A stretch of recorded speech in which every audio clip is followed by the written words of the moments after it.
Hi there, so my name's Ash and I am the owner of Rae and Nova. So I wanted to do this video as a little recap of 2024 and all that I have achieved in my first full year of trading.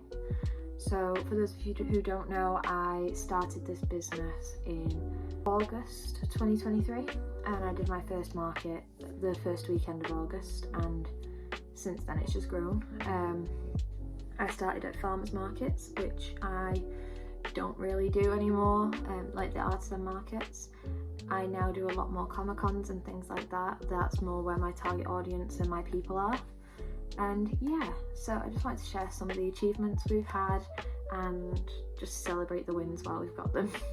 First achievement, for me at least, is we created 5 new product types this year. So we had wooden pins, which we did 3 of. We did a Stay Spooky Goose, Stay Spooky Frog and a Stay Spooky Highland Cow, and they went down pretty well. We still have a couple left, so we haven't sold out, but it was really fun and I am so happy with how they turned out. We also started making tumblers, so the sublimation tumblers.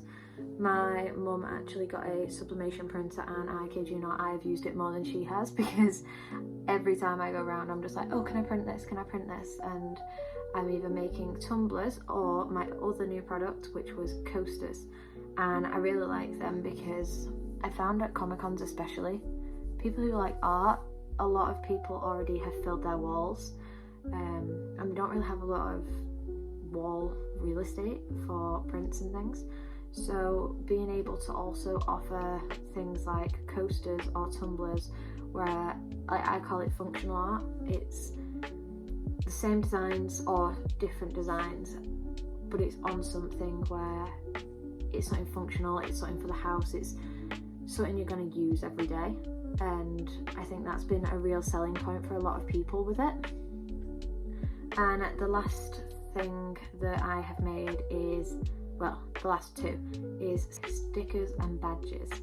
So in December 2023 I purchased a badge maker to make my own large badges, and they have become one of my best sellers. I absolutely love making them, and I can make them myself because I can make a short run of 5 badges, for example, and try them and see how they go. I'm not overcommitting, I am just doing whatever I please, and it gives me a lot of versatility. And with the stickers, it's something I'd wanted to do for a long time, and I just always got so frustrated trying to figure out the print and cut feature on my Cricut. And then at the beginning of this year I was like, you know what, you've got to do it. So I basically shut up and put up, and I got through it, and now I can make them quite well. Don't get me wrong, I still have pages of waste for errors and things like that, because if they're not right I don't want to sell them, but I am getting better every time, so that's the main thing. Okay, that brings me on to events. So this year we did 14 different events, which was 11 Comic-Cons and 3 markets. Now that might not sound like a lot to some people, and it might sound like a lot to others, but for my first year, so I did my first Comic-Con in February, and I didn't do another one after that until the April. So between that first and that second one was a good 2 months. Also my last one of the year was November, so I wasn't doing them every single month. I had a couple of times where I'd do maybe 2 or 3 in a month, and then I'd have a month off just to prepare stock and everything. I also had 2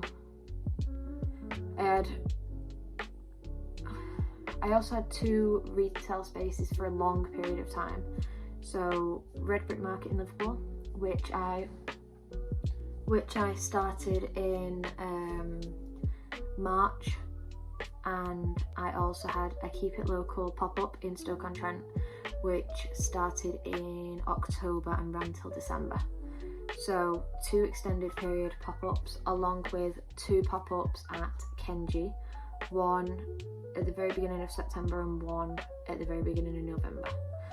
So there was also a lot going on there, and I'm also a mum, so I have a nearly 2-year-old, and I just didn't want to overstretch myself by committing to too many events and getting too burnt out.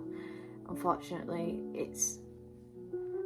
if it was just me, I'd probably just force myself through it and then have a month-long burnout at the end of the year in January or something. But I have to think about her. She automatically gets obviously a certain percentage of my energy, and the business has to get whatever's left, and that's just how it works.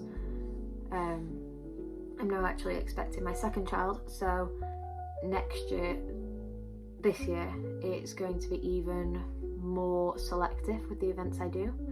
So I've already signed up to one as a guaranteed, which I've paid for, which is MegaCon Manchester, mainly because it's my home show. I don't have to pay for accommodation, I barely have to pay for travel. It's also the place where I went to my very first Comic-Con, so it means a lot to me, and that's not till July. So I'm having my baby, she's due beginning of April, and that'll give me a good couple of months to get adjusted, sort myself out, and then do my first event. I'm hoping to do one before that in maybe June, but that's not set in stone. We're going to kind of play it by ear, see how things go.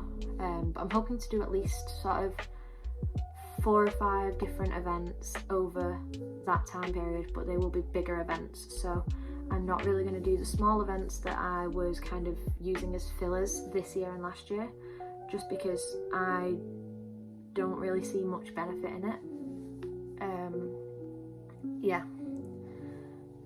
My next big goal that I achieved was over the year, well, I say over the year, since sort of July, when I properly got everything set up online, I have had 70 online orders, selling to 25 different different counties across the UK. So that might not sound like a lot, once again, to some people, but for me, that feels like a massive achievement. The year before, I think I had 5. And then I closed the shop, redid it all. I went with Shopify instead of Wix. I changed everything, and I feel like I've really started to see some sort of like pick up in what I'm getting in return from it, which feels amazing. At the minute, I am going to be closing my shop. Not closing it, sorry, that's the wrong word. I am basically switching to print on demand whilst I am on sort of maternity leave, because I don't want to have people order products and then I don't have enough energy or time to fulfill them, dealing with a newborn and a toddler. So if I swap to print on demand, everyone can still get the prints. They'll still be nice, high quality prints. Some products will have to be paused temporarily, such as the large badges, but for the most part, things can keep going and people can keep purchasing. I'm not expecting much. I'd like to beat this year's orders, because as of July, like I say, I will be going back to doing everything normally, maybe a bit before, but with the print on demand side, I just don't know how well it's going to go. So I just thought it's better to have something available than nothing. Yeah. So my other big goal, or just big achievement of the year, was I actually got a new puppy who you will have seen walking behind me in this little video. So this is Millie. She has joined the Rae and Nova team, and she is adorable. My mum actually has her sister, Winnie.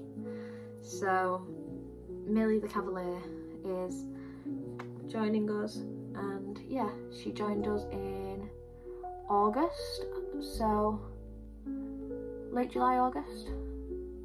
And it's like she's never not been here, so she's so cuddly and affectionate, and she is absolutely lovely, and she's just the perfect company that we needed for our other dog, Nova, who she struggles a bit with separation anxiety, so we thought another dog would help that, and she has. She's honestly, they're best friends. It's amazing. Yeah, hello.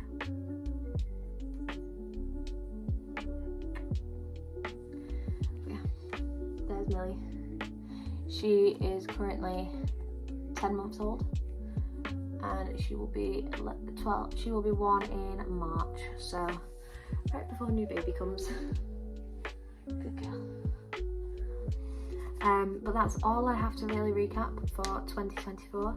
Let's hope that 2025 has so much more in store. Obviously, I will be taking most of the year not off. I will be scheduling a lot of posts, but I basically want to take it calm, take it chill, and just adjust to being a mum of 2 instead of a mum of 1. I already do find my toddler exhausting, which annoyingly, when we originally got pregnant, I didn't, but I forgot the toddler stage was on its way. So yeah, she's amazing. She's just tiring, and I think any parent will relate to that. I love her to pieces, but it's going to be a big adjustment. So let's just see how everything goes, and I will see you next week. Bye.